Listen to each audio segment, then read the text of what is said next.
Right, the hosts of the new Big Money Show here on Fox Business, they're all at a diner in New York. Brian Brenberg, Jackie DeAngelis, Taylor Riggs, they're joining us right now. Okay, guys, how do the people there in that diner, how do they feel about the economy and inflation?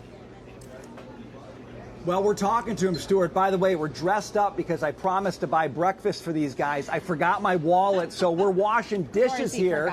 But we're talking to people in between, and we're asking them, how are you feeling about 2023? Are you as optimistic as the president says you should be? We've got Jerry and Matt here. Jerry, tell us a little bit about what you're feeling as we get into 2023. Well, I wish we could be optimistic, Brian, but we just can't. We were very concerned. My wife, Sue, and I, as we go to the supermarket, we see prices continuing to rise.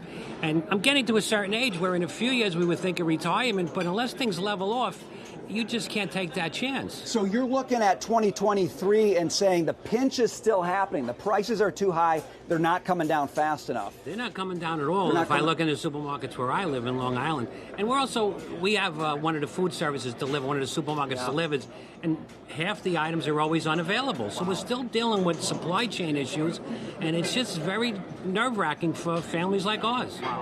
Matt, what do you think across the board? Goods, services, food, gasoline, heating oil, it's all up. How's it impacting you? It's tough. It's hard to make decisions over savings and trying to afford everything. Puts you in, like Brian said, a real pinch of where you're going to be in the future. So how do you try to make those decisions or decide what the priorities should be? It's every day, is a little different. You got to just see what's available at that time, Yeah.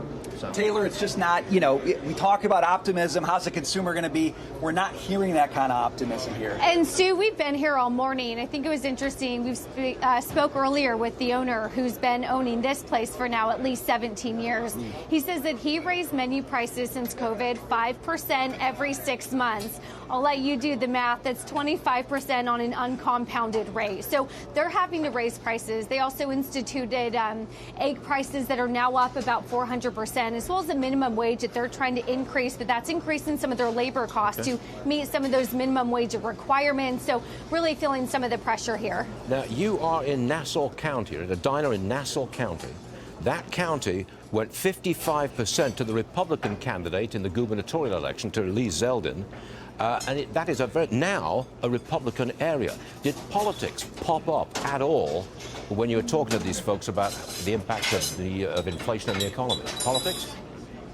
Well, I'll tell you, Stuart, I was out here at a diner during the election talking with a lot of people about that. And yes, it's coming up today because people felt like they really wanted to see a policy change going into this year. Right now, they feel like they haven't. You got gridlock in D.C. Maybe that'll be good. But what's going to happen to get this economy really moving? People don't see an answer to that.